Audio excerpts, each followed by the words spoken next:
Mírame, Señor, atiende a mi oración. Desde donde estoy, a ti clamaré. Buenas tardes, hermanos. Dice el apóstol Pablo en Hechos de los Apóstoles: yo ciertamente había creído mi deber hacer muchas cosas contra el nombre de Jesús de Nazaret, lo cual también hice en Jerusalén. Yo cerré en cárceles a muchos de los santos, habiendo recibido poderes de los principales sacerdotes, y cuando los mataron, yo di mi voto. Y muchas veces, castigándolos en todas las sinagogas, los forcé a blasfemar, y enfurecido sobremanera contra ellos, los perseguí hasta en las ciudades extranjeras. Esta es una confesión durísima del apóstol Pablo, una confesión que deja para la historia, para que nosotros sepamos quién fue el apóstol de los gentiles antes de convertirse. He titulado esta breve meditación la de construcción de Pablo. De construir es desmontar un concepto. Es sinónimo de desmontar, de desmantelar. Y lo he titulado así porque la conversión de Pablo no fue solamente un cambio de religión, ni una decisión frívola en un momento dado. Lo que el Espíritu de Dios hizo en Pablo es tirar abajo toda su estructura mental como judío ortodoxo y darle la vuelta completa a su vida, a su cultura, a los hechos que realizaba, incluso a sus opiniones. Fue un cambio radical. Pablo en Filipenses se define a sí mismo: si alguno piensa que tiene de qué confiar en la carne, yo más. Circuncidado al 8º día, del linaje de Israel, de la tribu de Benjamín, hebreo de hebreos, y en cuanto a la ley, fariseo, en cuanto a celo, perseguidor de la Iglesia, y en cuanto a la justicia que es en la ley, irreprensible. Ahí vemos a ese Pablo que se enorgullece, tiene un toque clasista de cómo ha nacido él, cuál es su cuna. Después también tenemos que Pablo, ante el tribuno, dice que le ataron con correas y Pablo dijo al centurión que estaba presente: ¿os es lícito azotar a un ciudadano romano sin haber sido condenado? Y cuando el centurión oyó esto, fue y dio aviso al tribuno. Y le dijo: ¿qué vas a hacer? Porque este hombre es ciudadano romano. En aquella época, en pleno apogeo del Imperio Romano, era ilegal azotar o condenar a muerte a un ciudadano romano si no lo había consentido la autoridad romana. Así que tenemos a un Pablo criado entre privilegios, acostumbrado a tener poder y a utilizar ese poder para hacer el mal. Hacía sufrir a los entonces débiles e incipientes comunidades cristianas. Él relata en 3 ocasiones su conversión. Mi preferida es la que está en Hechos 9, que podemos ir a ella. Y es mi preferida porque en 22 versículos muestra el cambio profundo que realiza un ser humano cuando toma conciencia de quién es. Dice el versículo 1 y 2. Saulo, respirando aún amenazas y muerte contra los discípulos del Señor, vino al sumo sacerdote y le pidió cartas para las sinagogas de Damasco, a fin de que si hallase algunos hombres o mujeres de este camino, los trajese presos a Jerusalén. Los planes que tenía el apóstol era de ir a Damasco y ejercer de represor. Él era la mano, ejecutora del poder político religioso de Jerusalén. El Sanedrín perseguía, como persiguió a Jesucristo a los primeros cristianos, de la misma manera.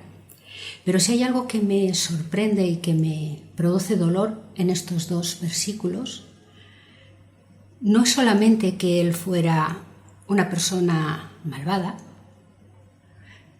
sino que no es que obedece órdenes, es que él pide ir a reprimir y hacer daño. En el versículo 1 dice: Saulo, respirando aún amenazas contra los discípulos del Señor, fue al sumo sacerdote y le pidió cartas para las sinagogas. Él pidió un salvoconducto para ir a Damasco y poder reprimir a la gente que estaba allí, reuniéndose y extendiendo el evangelio dentro de las comunidades judías realmente. ¿Pero qué le ocurre? Dice el versículo 3: Mas yendo por el camino, aconteció que al llegar cerca de Damasco, repentinamente le rodeó un resplandor de luz del cielo. A Pablo le ocurre algo que no esperaba. El Señor le sale a su encuentro.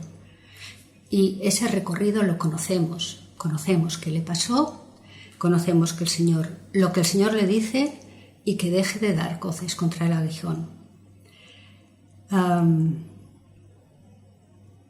Entonces Pablo dice que se levantó de tierra y abriendo los ojos no veía a nadie, así que llevándole por la mano le metieron en Damasco.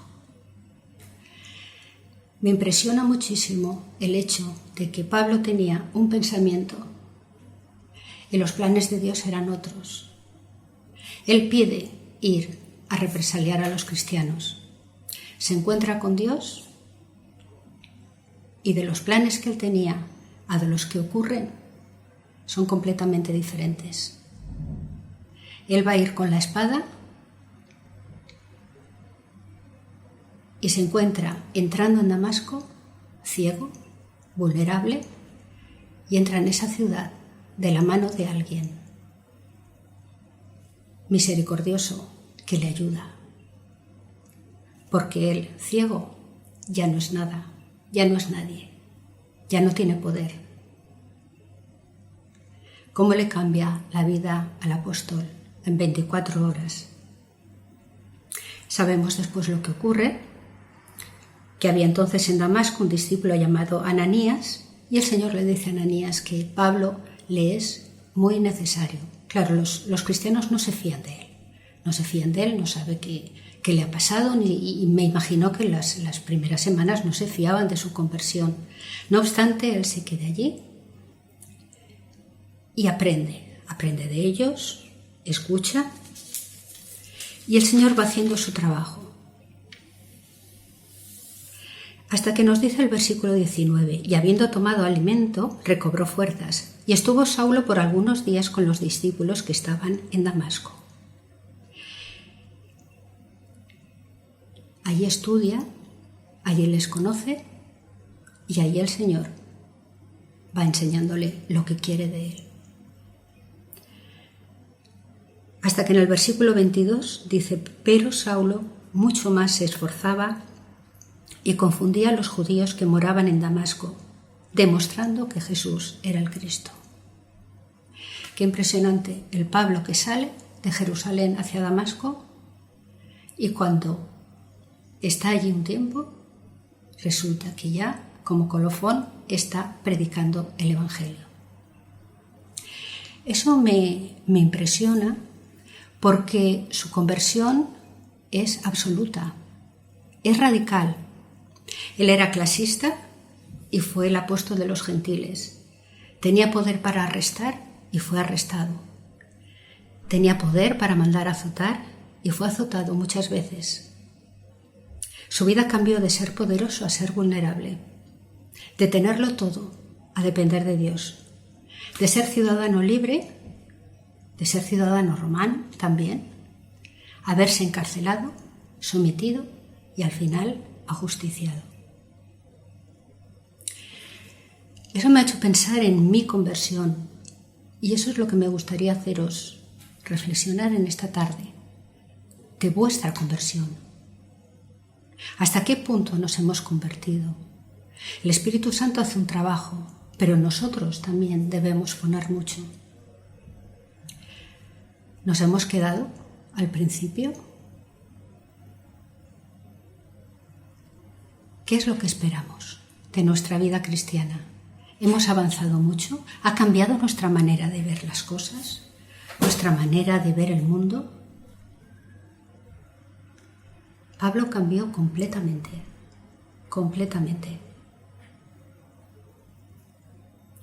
La conversión no es un cambio de religión o de creencias. No es una elección frívola. La conversión es un acto de deconstrucción que realiza el Espíritu de Dios durante toda nuestra vida y que puede llegar a cambiarnos en todos los sentidos: nuestra mente, nuestros hechos, nuestros pensamientos, y cambiarlo para bien nuestro y para bien de los que nos rodean. Así que os dejo este pensamiento: no decir nada, sino sed vosotros quienes escudriñéis vuestra propia conversión y hasta qué punto nuestra conversión es comparable a la del apóstol. Él al final, en Filipenses 3:8, dijo: y ciertamente aún estimo todas las cosas como pérdida por la excelencia del conocimiento de Cristo Jesús, mi Señor, por amor del cual lo he perdido todo y lo tengo por basura para ganar a Cristo. ¿Somos capaces nosotros de decir eso? Os dejo con esa pregunta. Que el Señor os bendiga.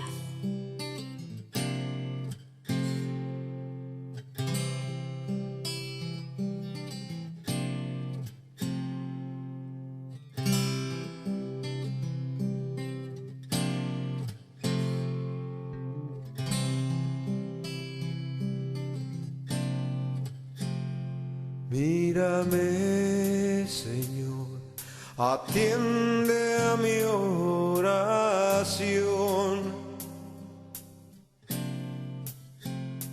Desde donde estoy, a ti clamaré.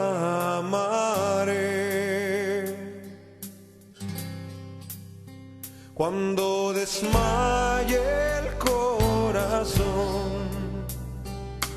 a la roca llévame, que es más alta que yo, que es más alta que yo.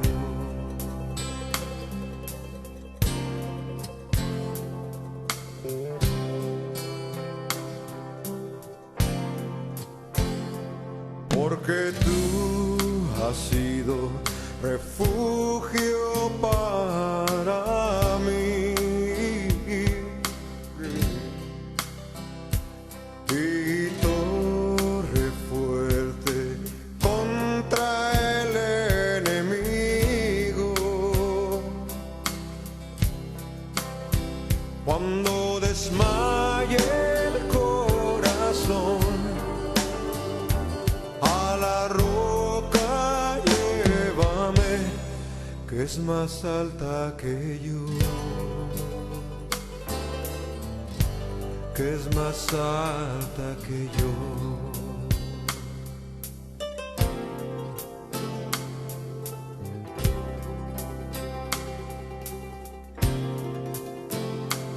Mírame, Señor, atiende a mi oración.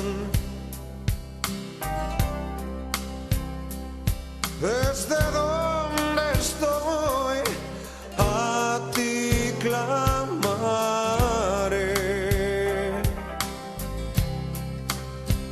Cuando desmaye el corazón, a la roca llévame, que es más alta que yo, que es más alta que yo.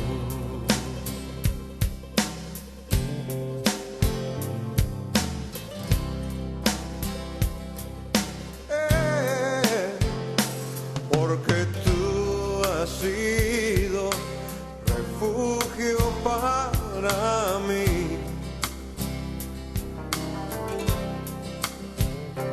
y torre fuerte contra